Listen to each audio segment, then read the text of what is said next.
c'est tout d'abord de renouveler les instances en réalité d'IMSA qui datent de 2016. Le deuxième objectif, c'est de renouveler un peu nos orientations politiques.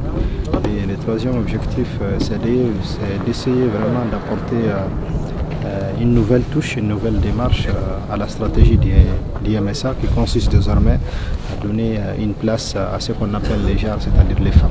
Bien évidemment, la paix et la réconciliation qui sont des sujets qui sont inévitables de nos jours à chaque fois qu'on tient des réunions. Et maintenant, quand on a plus que besoin.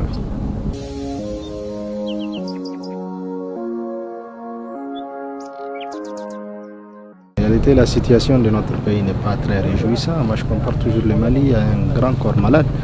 Mais les défis auxquels le Mali était confronté ne peuvent trouver des solutions que s'il y a justement cette réconciliation et cette convergence, c'est-à-dire d'idées, pour que tous les Maliens qui aspirent vraiment à ramener la paix, la sécurité et le bon vivre ensemble à toute leur population se donnent la main et essayent aussi de renforcer l'État parce que pour nous, on ne peut pas avoir un autre avenir en réalité aujourd'hui de quiétude, de paix et de développement en dehors du Mali.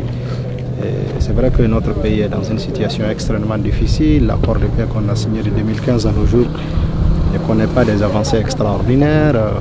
Les tissus sociaux s'est beaucoup dégradé, les conflits intercommunautaires se sont multipliés. Mais je pense qu'au-delà de tout ça, si les Maliens prennent conscience que c'est eux d'abord la solution à leurs problèmes et que personne ne résoudra nos problèmes, ne stabilisera notre pays à notre place, je pense qu'en ce moment-là, on aurait fait un pas extrêmement important.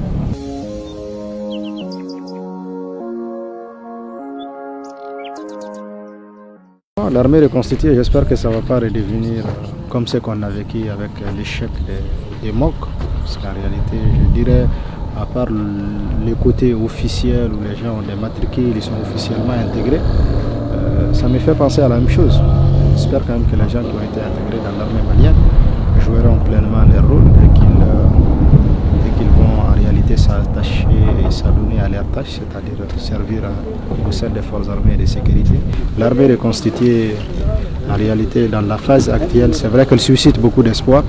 Mais moi, j'ai beaucoup de réserves là-dessus parce que l'expérience du MOC nous a montré que c'est quelque chose qui n'est pas, en tout cas qui n'a pas marché. Maintenant, l'étape, c'est l'armée reconstituée et on verra bien ce que ça va donner. Mais je pense que c'est la confiance d'abord qui doit être le principe de base sur lequel cette nouvelle armée doit se bâtir.